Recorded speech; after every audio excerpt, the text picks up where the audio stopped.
Hello everyone, welcome to school of environmental sciences. तो आज के लेक्चर में हम बात करेंगे वाटर क्वालिटी पैरामीटर्स के बारे में। भर भर के क्वेश्चन आते हैं यहाँ पर इस टॉपिक से आपके एग्ज़ाम में। तो चलिए, और टेलीग्राम ग्रुप ज्वाइन कर लेना आप। ये रहा स्कूल ऑफ एनवायरमेंटल साइंस का। इस ग्रुप में जो ये नोट्स होंगे PDF, ये मैं आपको उस ग्रुप में अपलोड कर दूँगा। और हो सके तो ज़्यादा से ज़्यादा आप शेयर कीजिए, ठीक है, लाइक कीजिए और कमेंट ज़रूर करना। और जो भी कुछ नई चीज़ हो आप बताना, ठीक है, कमेंट सेक्शन में। चलिए शुरू करते हैं वाटर क्वालिटी पैरामीटर्स। अब वाटर काफ़ी इंपॉर्टेंट कंपोनेंट होता है आपके एनवायरमेंटल साइंस का, ठीक है। उसमें आपके वाटर की क्वालिटी कैसे वेरी करती है, उसके अलग अलग टाइप के पैरामीटर्स होते हैं, फिजिकल, केमिकल और बायोलॉजिकल। ये दिख रहे होंगे आपको तीनों, ठीक है, जो यहाँ लिखा हुआ है, फिजिकल, केमिकल, बायोलॉजिकल, ठीक है। अब वाटर की जो इम्प्योरिटीज़ हैं वो इन तीनों का मिक्सर है, ठीक है, अलग अलग टाइप की होती है। अब सबसे पहले हम, जैसे मैं आपको ब्रॉड एक ओवरव्यू चार्ट टाइप बना के बता देता हूँ। Water quality parameters, water quality parameters, एक तो होगा आपका physical, then second one is chemical, third one is biological. तो याद रखना आप ये तीनों। अब आपका जो फिजिकल पैरामीटर होता है उसमें कौन कौन से पैरामीटर्स आते हैं। एक तो आता है आपका सस्पेंडेड सॉलिड, सस्पेंडेड सॉलिड्स। फिर हम आगे बात करें तो जो आपका टर्बिडिटी, देन कलर, कलर आपका फिजिकल पैरामीटर होता है। फिर हम बात करें तो टेस्ट की या ओडोर, ठीक है, जो पानी में से बदबू आती है। Then temperature, all these are the physical parameter of water quality. Then chemical में हम बात करें तो केमिकल काफ़ी इंपॉर्टेंट है। देखिए, सस्पेंडेड सॉलिड है वो आपके फिजिकल पैरामीटर के अंडर कंसिडर किए जाते हैं, जबकि जो डिजोल्व सॉलिड्स होते हैं, जो कि वाटर में डिजोल्व होते हैं, डिजोल्व सॉलिड्स, वो आपके केमिकल पैरामीटर का पार्ट होते हैं। देन pH, एल्कलिनिटी, फिर हार्डनेस, फिर फ्लोराइड्स, ठीक है, क्लोराइड्स, फिर नाइट्रेट, फिर BOD, COD, ये भी आपके केमिकल पैरामीटर का पार्ट होते हैं, जो कि ऑर्गेनिक वेस्ट को डिनोट करते हैं, ऑर्गेनिक कंटेंट, ठीक है। फिर आपका लास्ट में हो गया मेटल कंटेंट्स, मेटल कंटेंट्स भी आपके कंसिडर इनटू केमिकल पैरामीटर। अब बायोलॉजिकल पैरामीटर ये दो टाइप के होते हैं। अगेन ये आपके होते हैं, एक तो होता है नॉन पैथोजेनिक, नॉन पैथोजेनिक, और एक होता है आपका पैथोजेनिक, ठीक है, पैथोजेनिक, नॉन पैथोजेनिक, पैथोजेनिक। अब इसमें क्या होता है, देखिए, नॉन पैथोजेनिक में आपके जो कोलीफॉर्म बैक्टीरियाज होते हैं, कोलीफॉर्म बैक्टीरियाज, जो कि आपके फीकल मटेरियल्स होते हैं तो उनसे जनरेट होते हैं, वो आपके नॉन पैथोजेनिक कैटेगरी के अंडर आते हैं। ये पानी का टेस्ट खराब कर सकते हैं, ठीक है। जबकि जो पैथोजेनिक बायोलॉजिकल पैरामीटर है उसमें आपके बैक्टीरियाज आते हैं, फिर आपके वायरस, ठीक है, वायरल डिजीज़ होती है। फिर हम बात करें तो आगे प्रोटोजोन्स, ठीक है। लास्ट में आपका हेलमिंथीस, ठीक है, वर्म्स होते हैं, वो सारे इसमें आते हैं पैथोजेनिक बायोलॉजिकल पैरामीटर में। तो ये रही बात broad overview of water quality parameter की। अब हम एक एक करके सारे पैरामीटर डिस्कस करेंगे, बिल्कुल एकदम डीप में, आपके एग्जाम रिलेवेंट जो भी चीज़ें हैं मैंने सारी कवर करी है, ठीक है। बाद में ऐसा मत बोलना कि ये चीज़ कवर नहीं करी। अगर आपको लग रहा है कि कुछ छूट रहा है तो आप मेरे को कमेंट सेक्शन में बता देना, ठीक है। चलिए शुरू करते हैं। फिजिकल पैरामीटर है ना वाटर क्वालिटी के, कौन से? सबसे पहले आता है आपका सस्पेंडेड सॉलिड। अब सस्पेंडेड सॉलिड है, जो भी आपके सॉलिड पार्टिकल्स होते हैं वो सस्पेंडेड नेचर के होते हैं वाटर में, वो सारे सस्पेंडेड सॉलिड होते हैं। और मोस्टली ये इनऑर्गेनिक नेचर के होते हैं और नॉन बायोडिग्रेडेबल होते हैं। याद रखना, वेरी वेरी इंपॉर्टेंट है, नॉन बायोडिग्रेडेबल और आपके इनऑर्गेनिक नेचर के। फिर measured by the gravimetric method, ठीक है, ग्रेविमेट्रिक मेथड के थ्रू इनको मेजर किया जाता है। अब कैसे करते हैं, जैसे अगर कोई पानी में सस्पेंडेड सॉलिड है, ठीक है, तो उस पानी को इवेपोरेशन के थ्रू हम हीट देंगे, ठीक है। और इसको ड्राइंग टेम्परेचर है वो कितना हीट होगी आपके 104 डिग्री सेल्सियस के आसपास, ठीक है। इसको हीट देके वो पानी को इवोपरेट कर देंगे और नीचे जो भी कंटेंट बचेगा वो आपका सस्पेंडेड सॉलिड होगा। अब इसका रिलेशन क्या क्या है, देखिए, जो डिजोल्व सॉलिड होते हैं, डिजोल्व सॉलिड जो कि एक तरह का आपका केमिकल पैरामीटर है। अगर टोटल सॉलिड में से अगर आप सस्पेंडेड सॉलिड को निकाल देते हैं, ठीक है, तो वो इवोपरेटेड वाटर के साथ में जो सॉलिड चले गए वो आपके डिजोल्व सॉलिड के अंदर आते हैं, ठीक है। और जो एनवायरमेंटल प्रोटेक्शन एक्ट है उसकी लिमिट के अकॉर्डिंग जो सस्पेंडेड सॉलिड है उसकी कंसंट्रेशन आपके 30 ppm के आसपास होनी चाहिए, इससे ज़्यादा नहीं होनी चाहिए। ठीक है, अब चलिए आगे चलते हैं। तो सेकंड पैरामीटर आपका turbidity. Turbidity very very important. ठीक है, टर्बिडिटी जो वाटर का कंटेंट इसमें होता है सॉलिड्स का, तो उसके थ्रू जो लाइट की इंटेंसिटी पास नहीं हो पाती उस लेवल तक, ठीक है, तो उसकी वजह से आपकी टर्बिडिटी प्रोड्यूस होती है। ठीक है, cloudiness due to the fine suspended particles. ठीक है, टर्बिडिटी एक तरह का क्लाउडीनेस ही है। ठीक है, हेजीनेस जो कि वेगनेस कह सकते हो आप, ओपेक नेचर। ठीक है, ओपेक नेचर ऑफ वाटर। ठीक है, cloudiness due to the fine suspended particle, fine particle आते हैं इसमें। फिर measured by the photometric method. ठीक है, फोटोमेट्रिक मेथड या फिर इसको आप बोल सकते हो फोटो कलरोमेट्रिक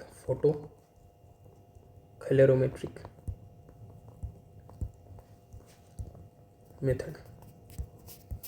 ठीक है, फिर डिपेंड करता है ये लाइट एब्जॉर्प्शन और स्कैटरिंग पर। ठीक है, ये डिपेंड करता है लाइट के एब्जॉर्प्शन पर और स्कैटरिंग पर, ये दो टाइप से है और इसी हिसाब से इसका मेजरमेंट किया जाता है। तो अब एब्जॉर्प्शन का प्रिंसिपल है वो कैसे, इसमें मेजरमेंट कैसे किया जाता है। इसमें 3 टूल है जिनका यूज़ किया जाता है। एक तो होता है आपका टर्बिडिटी रोड, फिर हम बात करें तो जैक्सन टर्बिडिटी मीटर, फिर बेलिस टर्बिडीमीटर। ठीक है, ये 3 कंपोनेंट है। और स्कैटरिंग प्रिंसिपल पर अगर बात करें तो अपन तो नेफ्लोमीटर है, इसका यूज़ किया जाता है। स्कैटरिंग प्रिंसिपल पर बेस्ड है, ये काम करता है। अब धीरे धीरे हम देखिए टर्बिडिटी रोड की बात करते हैं आगे। तो टर्बिडिटी रोड है वो आपका प्लेटिनम नीडल इसमें होता है। प्लेटिनम नीडल का यूज़ किया जाता है, वो इंसर्ट किया जाता है आपके वाटर में। ठीक है, एक पर्टिकुलर डेप्थ तक। ठीक है, और जिस डेप्थ पर वो नीडल आपके दिखना बंद हो जाए वही वहाँ पर आपका टर्बिडिटी मेजर कर लिया जाता है। ये होता है टर्बिडिटी रोड का मेथड। ठीक है, इसकी यूनिट होती है आपके ppm में और इसकी रेंज, ये किस रेंज तक आपका टर्बिडिटी को नाप सकता है, वो 5 से 10 ppm तक अगर होगा तो ये कैप्चर कर लेगा। और ये एक तरह का फील्ड मेथड है। ठीक है, अगर फील्ड पर कहीं सैम्पलिंग पर जा रहे हो और वाटर का एकदम इंस्टेंट आपको टर्बिडिटी मेजर करना है तो आप टर्बिडिटी रोड का यूज़ कर सकते हैं। फिर हम नेक्स्ट वन बात करें तो Jackson turbidity meter. Jackson turbidity meter, इसका यूनिट क्या है, Jackson turbidity unit. Jackson turbidity unit, Jackson turbidity unit, ये इसका यूनिट है। ठीक है, based on the absorption principle, ये भी आपका एब्जॉर्प्शन प्रिंसिपल पर काम करता है। ये जब यूज़ किया जाता है जब आपका टर्बिडिटी 25 ppm से ज़्यादा हो, एक्सीड कर रहा हो। ठीक है, और ये ड्रिंकिंग वाटर के लिए मेनली यूज़ नहीं किया जाता, ये जो आपके इंडस्ट्री पर्पस के लिए जो वाटर यूज़ किया जाता है, बाकी अलग जो बाथिंग पर्पस के लिए, ड्रिंकिंग को छोड़ के सारे पानी के लिए इसका मेजरमेंट अगर करना हो टर्बिडिटी का तो जैक्सन टर्बिडिटी मीटर का यूज़ करेंगे। अब हम आगे बात करें तो बेलिस टर्बिडिटी मीटर या टर्बिडीमीटर और नेफ्लोमीटर। ठीक है, बेलिस टर्बिडीमीटर और नेफ्लोमीटर ये दोनों साथ में ही हैं। देखिए बेलिस ये मेजर करता है आपका इंसिडेंट लाइट को। ठीक है, बेलिस मीटर है वो इंसिडेंट लाइट को मेजर करता है, याद रखना आप।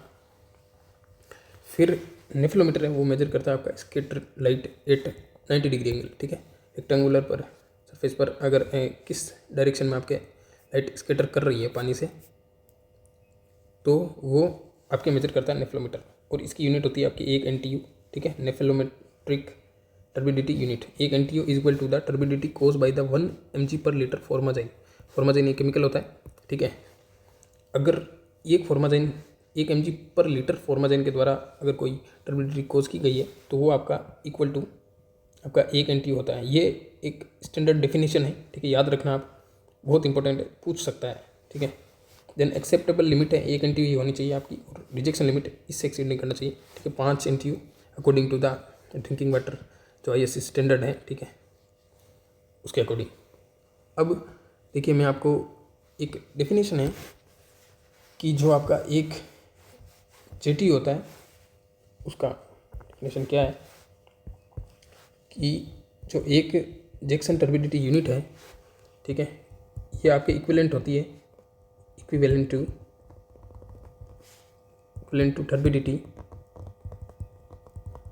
टर्बिडिटी produced by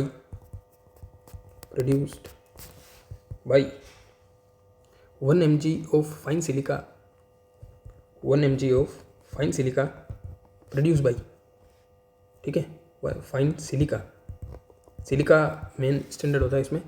ठीक है, silica dissolved in 1 litre of distil water, litre of distil water. अगर 1 लीटर के डिस्टिल वाटर में आपका कितना फाइन सिलिका डिजोल्व है, ठीक है, 1 mg ऑफ फाइन सिलिका कितना डिजोल्व है, वो आपका 1 GTU कंसिडर किया जाता है, ठीक है। तो चलिए आगे बात करते हैं, काफ़ी इंपॉर्टेंट है, याद रखना।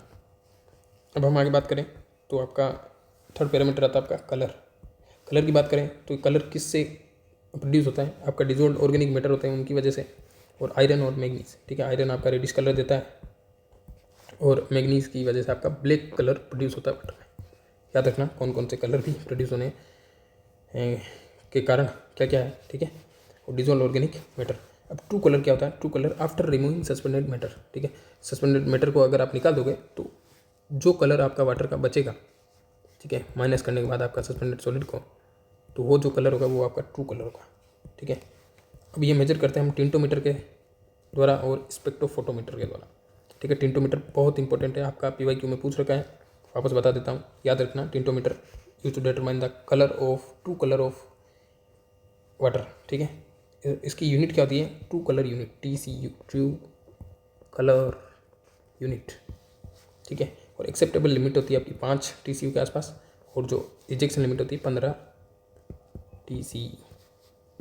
ये पैरामीटर है, ध्यान रखना आप।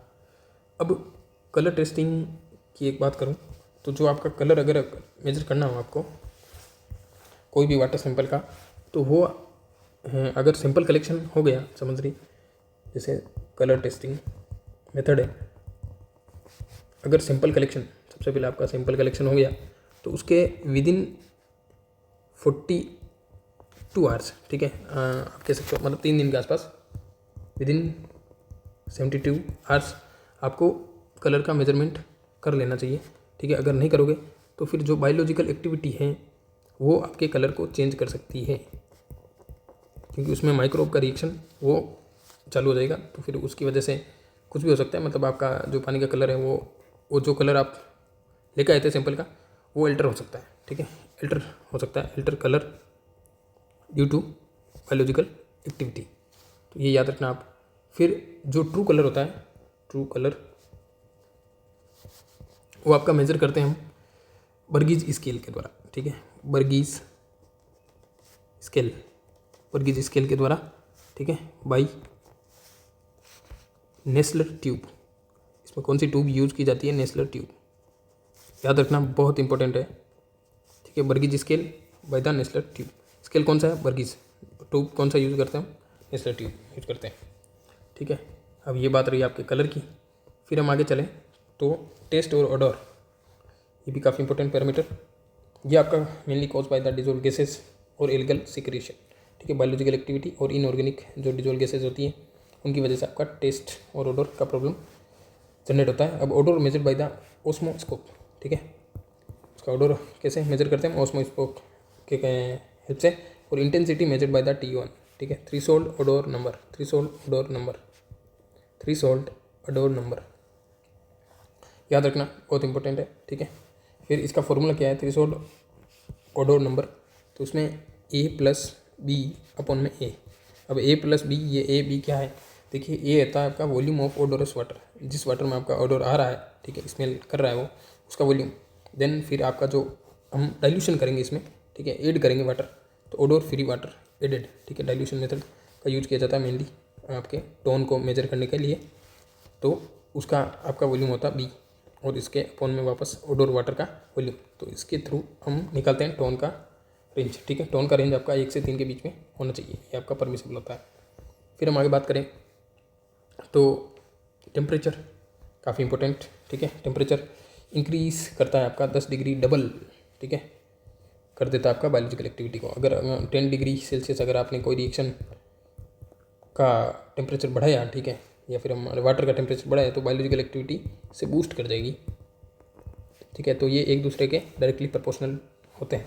और डिजायरेबल रेंज होती है 10 to 25 डिग्री सेल्सियस, ठीक है, और 25 डिग्री सेल्सियस से ज़्यादा अगर हो तो वो ऑब्जेक्शनेबल होगा, ये ध्यान रखना आप।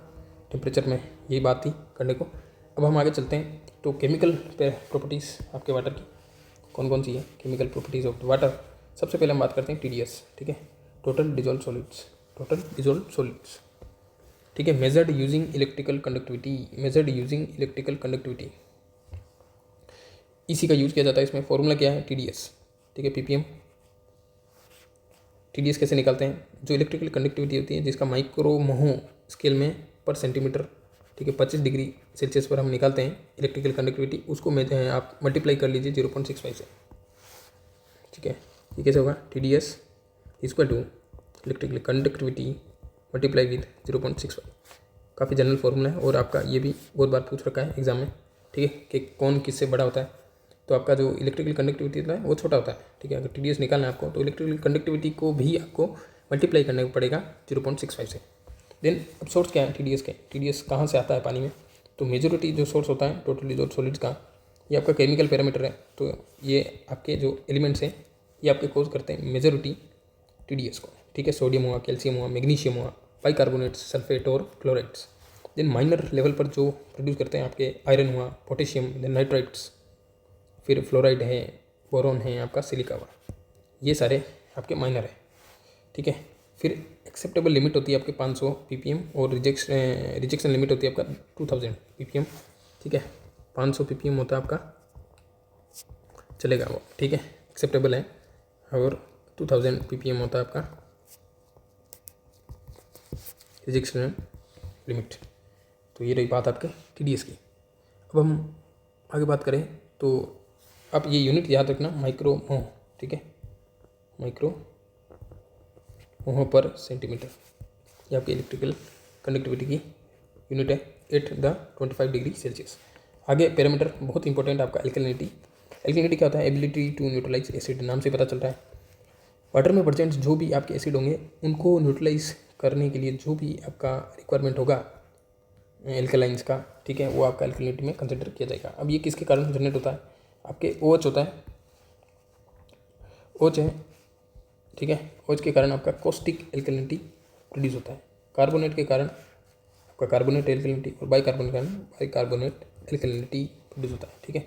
अगर एल्गी प्रेजेंट होता है तो उसकी वजह से आपका pH है आपका 9 to 10 की रेंज में चला जाता है, जो कि एल्कलाइन pH है। याद रखना, आप ऐसे याद रख लेना कि एल्गी एल्कलाइन pH जनरेट करता है पानी में, ठीक है। यूट्रोफिकेशन जैसे प्रोसेस होती है तो उससे आप देख सकते हो यूट्रिफाइड वाटर होता है वो स्लाइटली या फिर कह सकते हो ज़्यादा भी आपका एल्कलाइन नेचर का हो सकता है, ठीक है। इसको मेजर करते हैं हम एसिड टाइट्रेशन के थ्रू। फिर इसकी यूनिट होती है आपकी mg/लीटर एज कैल्शियम कार्बोनेट, ठीक है, mg/लीटर एज कैल्शियम कार्बोनेट। फिर एक्सेप्टेबल लिमिट होती है एल्कलिनिटी की कितनी, आपके 200 ppm एक्सेप्टेबल होती है और 600 होती है आपकी मैक्सिमम, ठीक है, रिजेक्शनेबल लिमिट है। 200-600 के रेंज में आपका ये एल्कलिनिटी का रेंज होना चाहिए। फिर हम बात करें तो pH है आगे, लेकिन मैं कुछ और बातें बताता हूँ आपको एल्कलिनिटी के बारे में। देखिए, जो आपका एल्कलिनिटी है उसको निकालने के लिए यूनिट है वो आपका है जैसे mg/लीटर एज कैल्शियम कार्बोनेट, ठीक है। तो इसका यूज किया जाता है आपका यूनिट एज ए यूनिट, ठीक है। और अगर मैं एक फैक्ट बताता हूँ आपको, देखिए, अगर हम इफ़ 0.02 नॉर्मलिटी का अगर हम H2SO4 यूज़ करेंगे, ठीक है, सल्फ्यूरिक एसिड टाइट्रेशन में, यूज इन टाइट्रेशन में, ठीक है, देन 1 ml ऑफ एसिड, ठीक है, will neutralize 1 mg of alkalinity as calcium carbonate. तो इससे आपको आइडिया लग गया होगा जो ये यूनिट है 1 mg/लीटर एज कैल्शियम कार्बोनेट, ठीक है, वो कहाँ से आई है। अगर हम H2SO4 जो 0.02 नॉर्मलिटी का होता है, ठीक है, उसको यूज़ करते हैं in titration, then 1 ml of acid को वो अगर न्यूट्रलाइज कर दें, ठीक है, वो एसिड आपके 1 mg of alkalinity calcium carbonate की उसको न्यूट्रलाइज कर सकता है 0.02 नॉर्मलिटी का H2SO4, ठीक है, 1 ml कंसेंट्रेशन, इसके बराबर हो जाएगा आपका। फिर हम आगे बात करें तो कौन कौन से इंडिकेटर होते हैं। देखिए, मिथाइल ऑरेंज होता है, आपको याद हो गई, मिथाइल ऑरेंज आपका एक तरह का एसिडिक इंडिकेटर होता है। और जो आपका फिनोफ्थलीन होता है, फिनोफ्थलीन ये होता है आपका बेसिक, ठीक है, बेसिक इंडिकेटर। फिर पीएच की हम बात करें तो नेक्स्ट आपका ये पीएच का फॉर्मूला होता है, जनरल फॉर्मूला होता है लोग, ठीक है। पीएच क्या होता है? पावर ऑफ हाइड्रोजन, ठीक है। अगर हाइड्रोजन आयन की कंसंट्रेशन है उनका नेगेटिव लॉग लेते हैं तो आपका पीएच निकल के आ जाता है, और मेजर्ड बाय द पोटेंशियोमेट्रिक, ठीक है, पोटेंशियोमीटर के थ्रू आपका मेजर किया जाता है पीएच, मेनली पीएच मीटर का यूज करके। पीएच मीटर आपका पोटेंशियोमेट्री के प्रिंसिपल पर ही काम करता है, और एक्सेप्टेबल लिमिट होती है 6.5 टू 8.5। देन अगर पीएच आपका 6.5 से कम है या फिर 9.2 से ज़्यादा है तो आपका रिजेक्शन में चला जाएगा, ठीक है, क्योंकि ये ज़्यादा एसिडिक हो जाएगा और ये आपका ज़्यादा बेसिक हो जाएगा। तो ये बातें हैं। फिर हम आगे बात करें तो इंडिकेटर क्या क्या है। मिथाइल ऑरेंज, जैसा कि मैंने बताया था, ये एक एसिडिक इंडिकेटर होता है। तो जो आपका पीएच अगर एसिडिक रेंज में लाइक कर रहा है तो हम यूज़ करेंगे मिथाइल ऑरेंज को, और फिनोप्थलीन आपका यूज़ करते हैं अगर आपका जो पानी का पीएच है वो 8.6 टू 10.3 अगर एल्कलाइन रेंज में लाइक कर रहा है तो हम फिनोप्थलीन इंडिकेटर का यूज़ करेंगे। फिर एसिडिक वाटर है वो आपका कोरोजन करता है, ठीक है, और एल्कलाइन वाटर वो आपका इनक्रस्टेशन स्केल फॉर्मेशन एल्कलाइन वाटर के थ्रू होता है, ठीक है। अब नेक्स्ट पैरामीटर है आपका हार्डनेस काफ़ी इंपॉर्टेंट। ये आपका किसकी वजह से जनरेट होता है? ड्यू टू कैल्शियम और मैग्नीशियम, ठीक है। इन दोनों जो मेजॉरिटी जो आपका हार्डनेस है वो इन दोनों एलिमेंट की वजह से आता है। अब इसकी यूनिट होती है mg/लीटर एज कैल्शियम कार्बोनेट। सेम आपका जो एल्कलिनिटी का यूनिट था वही आपका हार्डनेस का यूनिट है, ठीक है। अब ये हार्डनेस है वो आपका 2 टाइप का होता है। हार्डनेस आपका 2 टाइप का होता है। हार्डनेस की हम बात करें तो एक होता है आपका टेम्परेरी हार्डनेस, टेम्परेरी, एक होता है आपका परमानेंट हार्डनेस, टेम्परेरी हार्डनेस। अब टेम्परेरी हार्डनेस है वो आपका कार्बोनेट हार्डनेस होता है, और जो परमानेंट हार्डनेस होता है वो नॉन कार्बोनेट हार्डनेस होता है। अब ये किसकी वजह से जनरेट होता है? जो आपके टेम्परेरी हार्डनेस है वो आपके कार्बोनेट और बाइकार्बोनेट किसके? ये आपके कैल्शियम और मैग्नीशियम के जो कार्बोनेट और बाइकार्बोनेट होते हैं वो आपके टेम्परेरी हार्डनेस को पैदा करते हैं। जबकि जो परमानेंट हार्डनेस है वो आती है आपके chloride, sulphates, nitrates of calcium और मैग्नीशियम आयंस, ठीक है। ये याद रखना आप, क्लोराइड, सल्फेट और नाइट्रेट्स साल्ट्स होते हैं, उनकी वजह से आपका परमानेंट हार्डनेस आता है। अब हम आगे बात करें तो यही चीज़ है यहाँ लिखी हुई है टेम्परेरी और परमानेंट के बारे में। अब जो टेम्परेरी होती है उसको बॉइलिंग के थ्रू हम हटा सकते हैं, ठीक है, जबकि बॉइलिंग के थ्रू इसको नहीं हटाया जा सकता आपके नॉन कार्बोनेट या फिर परमानेंट हार्डनेस को। इसके लिए अलग अलग मेथड्स होते हैं। जैसे एक मेथड होता है आपका आयन एक्सचेंज मेथड, ठीक है, एक लाइम मेथड होता है। जैसे अलग अलग मेथड होते हैं जिनके थ्रू आपका परमानेंट हार्डनेस है उनको रिमूव किया जाता है। फिर हम आगे बात करें तो इसका फॉर्मूला क्या होता है कि total hardness equal to carbonate hardness plus में आपका नॉन कार्बोनेट हार्डनेस। याद रखना, बहुत जनरल फॉर्मूला है, ठीक है। और कार्बोनेट हार्डनेस आपका मिनिमम होता है, ठीक है, टोटल हार्डनेस के कंट्रीब्यूशन में। जबकि जो मेनली जो आपका नॉन कार्बोनेट यानी कि परमानेंट हार्डनेस होता है वो जिसका ज़्यादा रोल होता है। अब एक्सेप्टेबल लिमिट है वो आपका 200 होता है इसका एल्कलिनिटी का, और 600 होता है आपका मैक्सिमम, ठीक है। ये होती है रेंज। सी वाटर का जो हार्डनेस होता है आपका 6630, ठीक है, 6630 के आसपास आपका जो ppm है वो हार्डनेस होता है सी वाटर का। पूछ सकता है डायरेक्टली फैक्चुअल, अगर क्वेश्चन पूछने जाए तो वो आपके बोर्ड पूछ सकता है ऐसा। फिर मेथड क्या कौन कौन से हार्डनेस को डिटरमाइन करने के? सबसे पहले आता है आपका क्लार्क मेथड, जो कि एक एब्सोल्यूट मेथड है। आजकल काफ़ी आउटडेटेड हो चुका है, आजकल ये इतना प्रचलन में नहीं है, ठीक है, ध्यान रखना आप। अब जो क्लार्क मेथड होता है इसमें क्या करते हैं हम, ठीक है, जो हार्ड वाटर होता है आपका, हार्ड वाटर, उसकी रिएक्शन करवाते हैं हम किसके साथ? सोप्स होती है उनके साथ, ठीक है, जो कि साबुन के जो साल्ट होते हैं उनके साथ करते हैं, और फिर ये बनाते हैं आपके जो इनसोल्यूबल कंपाउंड्स होते हैं उनका फॉर्मेशन करते हैं, इनसोल्यूबल कंपाउंड्स। देन उसको सेकिंग करके आपके क्लार्क मेथड के थ्रू इसका हार्डनेस निकालने की, ठीक है, कोशिश करते हैं। फिर सेकंड मेथड होता है आपका हेनर मेथड में क्या करते हैं? ये आपका मेनली यूज़ किया जाता है आपका परमानेंट हार्डनेस को रिमूव करने के लिए। परमानेंट हार्डनेस ये कौन सी थी? जो आपकी नॉन कार्बोनेट हार्डनेस है। अब इसको कैसे रिमूव करेगा, ठीक है, इसमें मेनली जो कंपाउंड यूज़ करते हैं सोडियम कार्बोनेट का यूज़ करते हैं, ठीक है, उसको हार्ड वाटर के साथ मिक्स करते हैं, ठीक है, ये इसमें परमानेंट हार्डनेस को रिमूव करने के लिए मेनली यूज़ किया जाता है। और अगर टेम्परेरी हो हार्डनेस, ठीक है, और हेनर मेथड का यूज़ करना हो तो उसमें क्या करेंगे, हम टाइट्रेशन करेंगे, टाइट्रेशन, ठीक है, बाई आपका स्टैंडर्ड सॉल्यूशन, किसका, standard solution of sulphuric acid, ठीक है, H2SO4, इसका यूज़ किया जाता है, ठीक है, using methyl orange indicator, methyl orange indicator है, एसिडिक इंडिकेटर है, उसका यूज़ करके हम, ठीक है, टेम्परेरी हार्डनेस है उसको निकालेंगे हेनर मेथड के थ्रू। फिर लास्ट वन आपका जो मेथड आता है वो आता है आपका वर्सिनेट मेथड या फिर EDTA मेथड कहते हैं हम। EDTA ethylene diamine tetra acetic acid, ठीक है, इसका नाम याद रखना फुल फॉर्म, ठीक है। अब इसमें इंडिकेटर मेनली जो यूज़ करते हैं हम इरियोक्रोम ब्लैक टी, EBT, इसको बोलते हैं हम EBT, ठीक है, EBT। और इसके लिए जो pH, ठीक है, रेंज वाटर का अगर 8.5 to 11 के आसपास आ रहा है तो वो मेजर कर लेंगे। और कलर चेंज होता है आपका वाइन रेड टू ब्लू। अब ये कैसे होता है, देखिए, अब EBT होता है जो इरियोक्रोम ब्लैक टी है, ठीक है, EBT इंडिकेटर की तरह यूज़ करते हैं, ठीक है। ये इसका कलर होता है आपका रेड वाइन कलर होता है। टाइट्रेशन के थ्रू ये आपका कलर ब्लू में चेंज हो जाता है, ठीक है, ब्लू में चेंज हो जाता है और वहाँ से आपका ये हार्डनेस मेजर करते हैं। अब हम आगे बात करें तो एक फॉर्मूला होता है आपका हार्डनेस निकालने का, ठीक है।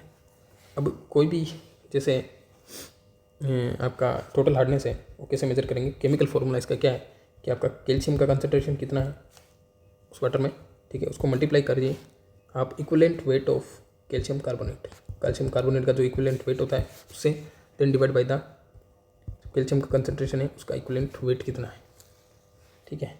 फिर ऐड करिए आप जो मैग्नीशियम का कंसंट्रेशन, क्योंकि मैग्नीशियम और कैल्शियम ये दो ही जो मेन एलिमेंट्स हैं उनका रोल होता है आपका हार्डनेस में।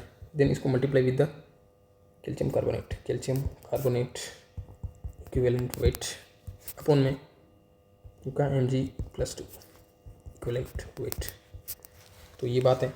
अब कैल्शियम की और कंसंट्रेशन और मैग्नीशियम की कंसंट्रेशन वाटर में वेरी करती है, जबकि जो कैल्शियम और कैल्शियम कार्बोनेट का जो इक्विवेलेंट वेट होता है वो आपका होता है 50, ठीक है, याद रखना यहाँ पर आपका 50 फुट होगा। देन और जो कैल्शियम का इक्विवेलेंट वेट होता है वो होता है आपका 20 और मैग्नीशियम का जो इक्विवेलेंट वेट होता है वो आपका 12 होता है, याद रखना आप, काफ़ी इंपॉर्टेंट फॉर्मूला, डायरेक्ट न्यूमेरिकल पूछता है इस पर। फिर हम आगे बात करें तो नेक्स्ट वन आपका chloride determine by the more method, ठीक है।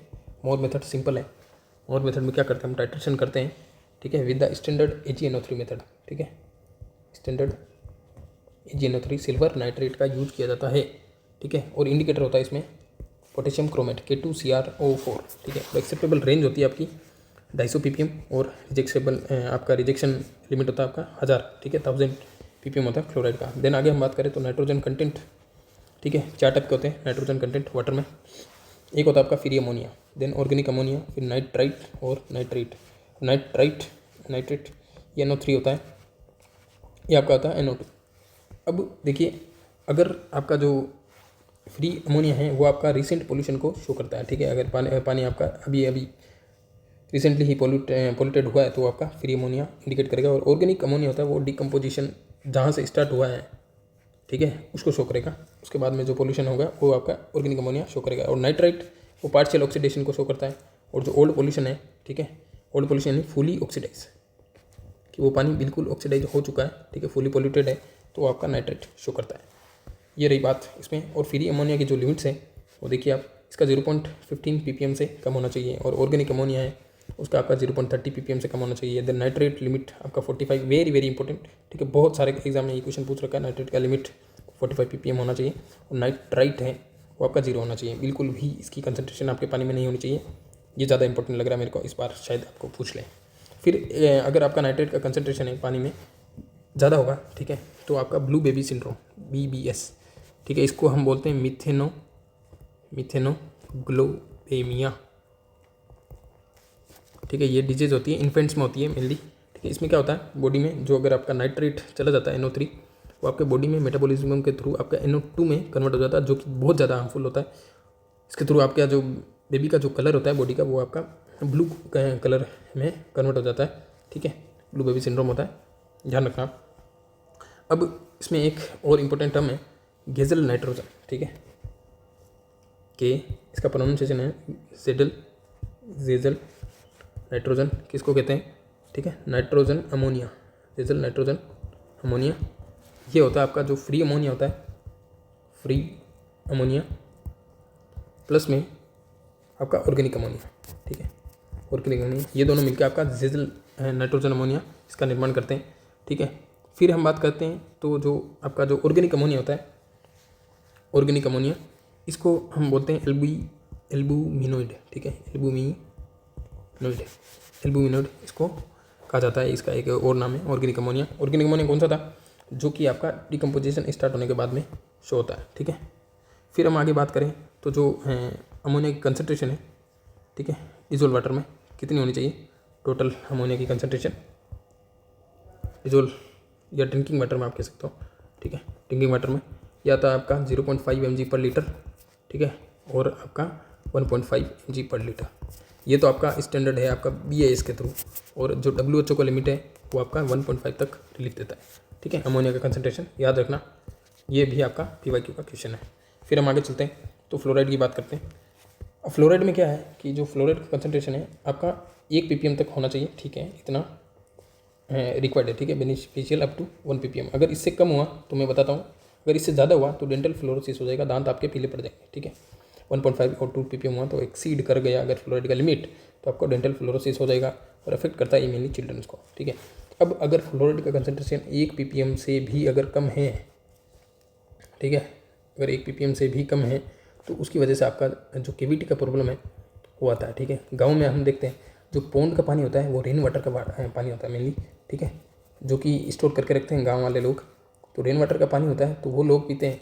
उसकी वजह से क्या होता है, रेन वाटर के पानी में आपका फ्लोराइड का कंसनट्रेशन बहुत कम होता है, बहुत ही कम, ठीक है, क्योंकि वो प्योर वाटर होता है, वो पड़ा रहता है रिजर्वायर में। अब लोग उनका सेवन करते हैं, ठीक है, उनका कंज्यूम करते हैं उस पानी को, तो उसकी वजह से उनके केविटी की प्रॉब्लम है वो बहुत ज़्यादा देखी जाती है, स्पेशली आपके राजस्थान के जो इलाके हैं, ठीक है, जहाँ पर पौंड आपका ड्रिंकिंग वाटर का सोर्स है, अगर कोई गाँव में, तो वहाँ पर आपका केविटी का प्रॉब्लम बहुत ही नेचुरली आपको मिल जाएगा, ठीक है। और राजस्थान के बहुत सारे ऐसे गाँव हैं जहाँ पर फ्लोराइड का कंसनट्रेशन एक्सीड करता है, ठीक है, परमिसेबल लिमिट से, तो वहाँ पर आपको फ्लोरोसिस की भी प्रॉब्लम आपको देखने को मिल जाएगी। फिर हम आगे बात करें तो मेटल मेनली, अब मेटल आपका नॉन टॉक्सिक मेटल होते हैं आपके, कैल्शियम, सोडियम है, आपका पोटेशियम है, फेरस, मैग्नीज और जिंक, ठीक है। और टॉक्सिक मेटल्स होता है आपके आर्सेनिक, लेड, ठीक है, मरकरी, कैडमियम, क्रोमियम और साइनाइड, ठीक है। अब इसमें आपको सबसे इंपॉर्टेंट याद रखना आर्सेनिक है, WHO की रिक्वायर्ड लिमिट है 0.01 ppm आर्सेनिक, याद रखना, बहुत इंपॉर्टेंट है, ठीक है। तो ये रही बात आपके मेटल की। फिर हम बात करें आगे तो डिजोल्व गैसेस आपके CO2 होता है जो कि कोरोजन करता है, फिर हाइड्रोजन सल्फाइड होता है वो बेड अडोर, ठीक है, पूरी बदबू आपके जो स्मेल होती है वो आपके स्टोस के कारण होती है। और मीथेन है वो एक्सप्लोजिव नेचर टेंडेंसी होती है आपके, ठीक है, वाटर में आपका एक्सप्लोजिव नेचर आपका मीथेन के थ्रू आता है, ठीक है। फिर कार्बोनेट कोरोजन होता है। चलिए आगे चलते हैं, लास्ट वन आपका biological parameter, biological water quality parameter. इसमें क्या है देखिए, एक और चीज़ है जो आपका जो ऑक्सीजन का डेफिशिएंसी है, अगर पानी में कहीं पर ऑक्सीजन का डेफिशिएंसी, ठीक है, ऑक्सीजन की कमी अगर पानी में है तो उसको कैसे हम मेजर करेंगे। अगर कोई वाटर है, ठीक है, उसको 10% का सॉल्यूशन किसका आपका पोटेशियम, ठीक है, आपका MnO4, ठीक है, KMnO4 है, उसका सॉल्यूशन लेंगे, ठीक है, और उसको एक्सपोज करेंगे हम 27 डिग्री सेल्सियस के आसपास, ठीक है, 4 घंटे के लिए, 4 आवर्स के लिए अगर हम उसको रखते हैं, ठीक है, तो जितना वो ऑक्सीजन अगर वाटर एब्जॉर्ब करेगा वो आपका, ठीक है, एब्जॉर्ब्ड ऑक्सीजन, अगर इस सारी प्रोसीजर में रिएक्शन में जो ऑक्सीजन है, ठीक है, 4 घंटे के बाद में वही आपका ऑक्सीजन का डेफिशिएंसी होगा उस पानी का। ये ऑक्सीजन डेफिशिएंसी निकालने का मेथड है, याद रखना आप, काफ़ी इंपॉर्टेंट है, कैसे डिटरमाइन करते हैं ऑक्सीजन की डेफिशिएंसी को। फिर हम आगे बात करें तो बायोलॉजिकल पैरामीटर कोलिफॉर्म टेस्ट है, ई कोलाई, ठीक है, मेनली। अब इसके ई कोलाई को मेजर करने के मेथड, ये भी आपके PYQ उसमें पूछ रखा है बहुत बार। मेम्ब्रेन फिल्टर का यूज़ किया जाता है, MPN यूनिट होती है आपका मोस्ट प्रोबेबल नंबर, ठीक है, MPN के थ्रू। फिर कोलिफॉर्म इंडेक्स, इसको भी मेजर किया जाता है for the estimation of the coliform bacterias test, ठीक है।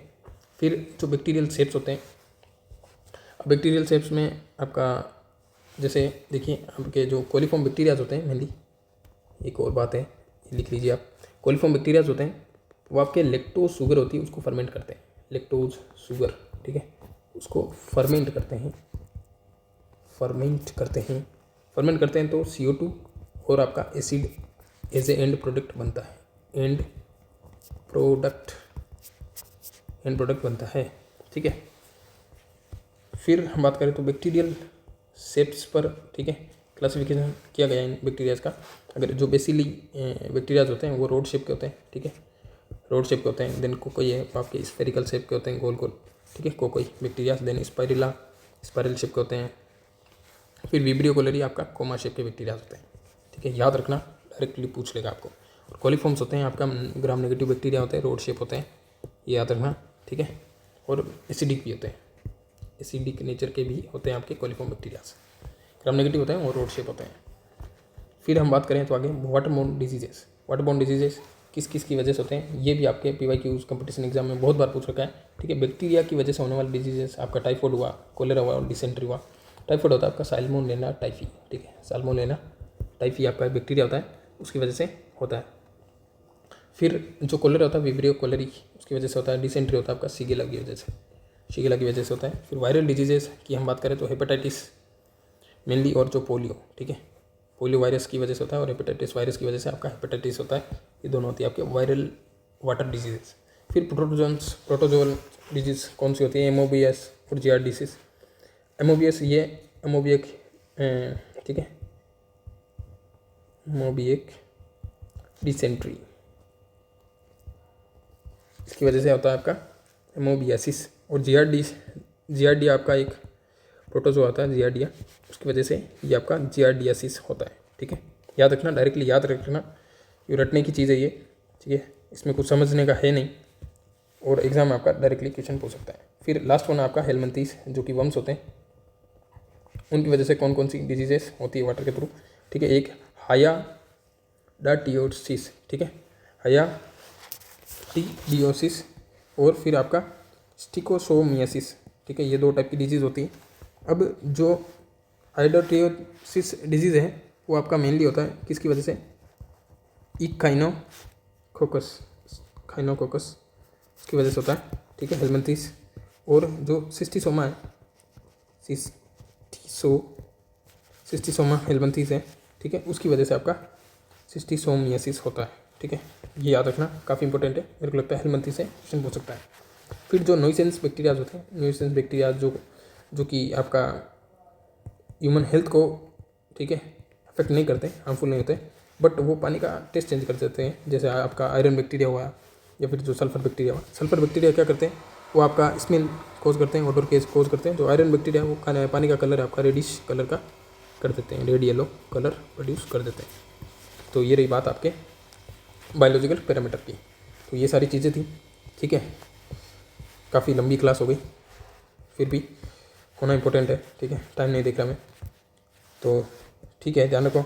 और भी बताना आप कौन से टॉपिक पर आपको क्लासेस चाहिए, और रिव्यू आप कमेंट में लिख देना, ठीक है। टेक केयर, बाय बाय, जय हिंद।